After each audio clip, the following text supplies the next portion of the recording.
Thank you, Dad. Okay, friends. I think it's time to look at some weaving. Are you ready? Let's do this. This is always the weirdest spot for me to get you situated. So let's see what we can do here. Let's see if I can pull you around this way. Maybe we can. Let's see. What can you see here? What can you see, my friends? Let me not roll over cords. If you could see the room I was in. Okay, we'll say it's good enough. All right, so if I fall off my bench, you are invited to laugh. That is just a comedy of errors right there. I promise. That is not. Yeah, go for it. So let me explain the project du jour. Friends, it's time for some rep weave. I love some rep weave, and over the years, as I've tackled it, I've kept thinking there's got to be an easier way to actually dress a loom for a rep weave that it's not completely bonkers. Because I dress from front to back, I typically like to do all of my warp yarns in order at the warping board. But that is just insanity when you're doing any kind of, interesting rep weave project. By the way, let me back up. If you aren't familiar with rep weave is a very dense warp-faced fabric, which means you only see the warp yarns. So you have to think about the warp yarns differently than any other project. Mostly the weft is just for texture in this case, and creating, like, deciding which yarns are on top, basically. I didn't. Do I have an example? Let me see if I have an example. Oh, I do. Hold that thought. Here we go. I have an example right here. This is rep weave. This is rep weave right here. So these are all warp yarns you see. You see none of the weft. If you go to the side, you kind of see it's all. I use like all blacks and maybe some dark purples, but these are all warp yarns. That's the beauty and the fun of rep weave. It's very dense. You'll see it used for placemats, runners, rugs, like that kind of thing, just because of the nature of the beast. But I love playing with the kind of the patterns, the geometry of everything. So as you can imagine, basically, because I have a 4-shaft loom, I have two kind of blocks, two options for what this can look like. So one option looks like this one right here with the light pink that goes here into a little black, into the darker colors. The other one is pink goes to here and it has the black here. So those A or B, those are the only options you have. But using your weft, you can switch back and forth however often you want. But you can imagine that standing at a warping board, trying to do all of these yarns in order is a bear. So one of the things I've been chewing on is there an easier way to put the yarns in order for rep weave and not have it be a complete nightmare as you are standing at the warping board. So here's what I'm testing, and I'll let you know. So far, it's been okay. So let me see if I can bring you with, and I'll show you a little kind of better sample of what we're working with. All right, so here is my idea for this project, is that one block is going to be all these warm colors. So yellow, orange, red, purple. And then the other block is going to be all cool colors, all these blues, right? So you saw in the example then, the one that was pink for a longer time will be like this one, and the one that's pink and then black right away will be like this one. So it's just two different options for me here. So I am playing with the idea of, can I warp one block on the warping board completely, put it into the reed, kind of cover it up, get it out of the way, warp the other block on the warping board, take it over to the reed, put it in the reed so that it's this nice and kind of seamless. We'll see. So far, it's been okay. It needs some work, but I think as a teacher, that's kind of fun to see how you can how do you simplify the process so that it's easier for everyone to do, me included. But I think the final effect's gonna be really cool because we can have if I want, you can have one side that's warm colors and the other side that's cool colors, or they can kind of flirt with each other and alternate back and forth. So we'll see. It's going to be very, very fun. So, wait. Is it Liz's birthday? Really?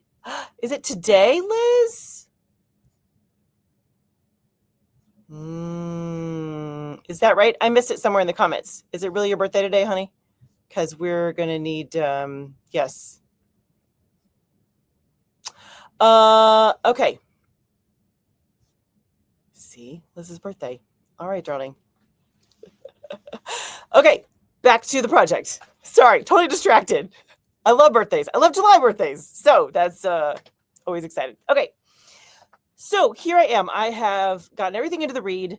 And then I am at the stage where I am threading the heddles. Now, because I do it from front to back, the reed's already fully loaded. It's ready to go. I am sitting at the back of the loom on a stool that's dropped down to like squat height, if that makes sense. I know it's not actually a thing, but you know what I mean when I say squat height. It's not a tall kind of regular chair. It's dropped down, I don't know, 8 inches so that I'm close to the ground. What that does for me, though, is it means that I can still be sitting up tall and threading all my heddles here from the back of the loom. Now, the beauty of rep weave is that it is a straight draw. That's all it is. 1, 2, 3, 4, 1, 2, 3, 4. The only kicker here is just to remember which one comes first, what order do they go in? And so I have done it so that the warm colors start us off. So it's warm, cool. That's kind of how I have been threading everything so far. So maybe I'll go over here so you can see the side a little better. I'm gonna move my light because light is key. We can see that. Oh. Let me not break the light while I'm at it, though. That would be nice. Don't break the light, Chris. Okay. All right. So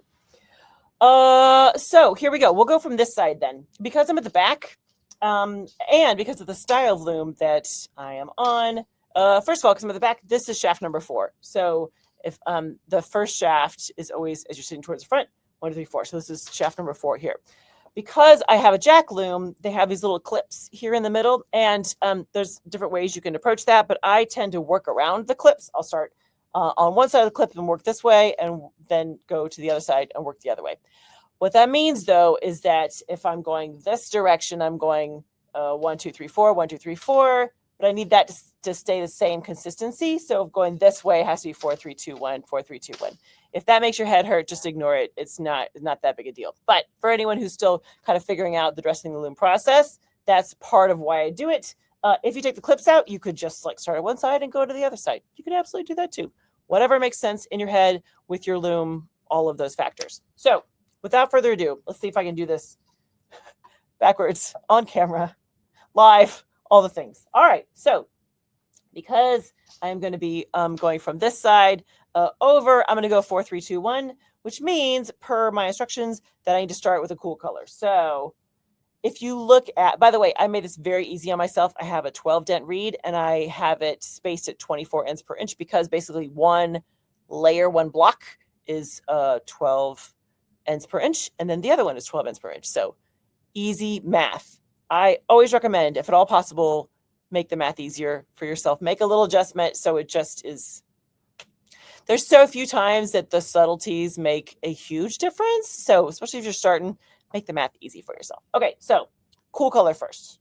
Start here. Pull that guy out like this. Then warm color. And if you, I know I can't get you close enough, but if you look at my all my little groupings here, it really does look like it's stacked. Like the blue bunches are kind of on the bottom, and then the warm bunches are all on the top. So it's working out pretty well so far. It needs a little finesse, but so far so good. Okay, so take this. All right, make sure that's out of the way. This will be shaft number 3. Okay, I'm a fanatic about lining up the ends at any stage during the dressing the loom process. I don't know when that started, but I'm always like, I want to eke every inch out of my warp. So I always line up no matter what stage it is. I'm always like, okay, they have to be lined up just so. That's a Chris thing. Okay, so next. Cool color. This is shaft number 2.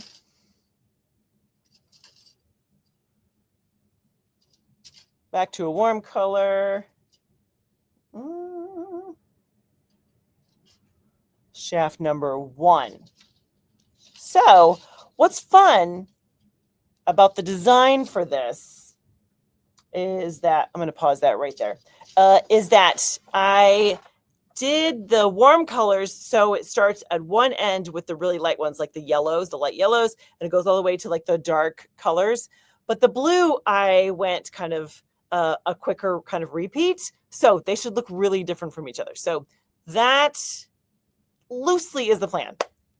We'll see. Next week's going to be great because I'll have it all dressed and ready, and we'll actually get to play with some rep weave. They are going to be, I didn't even mention this, I actually made a plan for what it is. Priscilla would be proud. This is going to be a set of, I forget if I did 4 or 6 placemats, because rep weave is perfect for that kind of thing. And one of the things that you consider and have to kind of add into the mix with any kind of rep weave is the way it's going to shrink. I'm using my beloved 8/4 cotton, and with this, the length can really shrink a lot, and the width may not shrink hardly at all, just because of the way it's tightly packed. So, and you also have to allow for take up, because if you imagine. Do I have a sample here? Here we go. We'll go back to this guy. If you imagine these are your warp yarns going this direction. Okay, if you have, let's say, 10 inches of warp, but that 10 inches has to go this way, this like over and under, over and under. In reality, that may shrink up. Does that shrink up to 9.5? Does that shrink up to 9? Like the take up is crazy just because the weft is so chunky. So when you're planning a project with rep weave, just lop on a lot more for your warp to make sure that you're getting the you have enough inches to make sure, like if your final project has to be, if your final whatever, this is just a scrap here, but if your final thing is supposed to be 18 inches and you're like, okay, if I have enough, I'm going to weave 18 inches. No, friends. Your little warp yarns are getting pushed out of the way with every pass of that chunky weft. So, account for 22 inches or whatever that is to make sure that you have plenty. All right, friends, let me pop in some comments here. Yeah. Ooh, Cindy said it looked like piano keys. This kind of does. Do you know, it's interesting you should say that, Cindy, because rep weave has the ability really to look like piano keys because of the way the blocks are. It totally does like that, doesn't it? It looks like the black keys and the white keys from a keyboard, kind of. Yeah. Okay. What else? What other comments did you have for me? Deb said, I thread from right to left and slay the reed from the middle out on both sides. Nice. Okay. I like that. Everyone, I think what's so amazing is that everyone can make their own modifications for what makes sense in their loom and how their brain works and all of that. So there's no wrong answer, friends. If you look at a finished project, you're never going to say, they dressed the loom this way. No one can tell. Other weavers can't tell. You can't tell. It doesn't matter. So how you get to that point, that's all up to you. I like it. Connie says,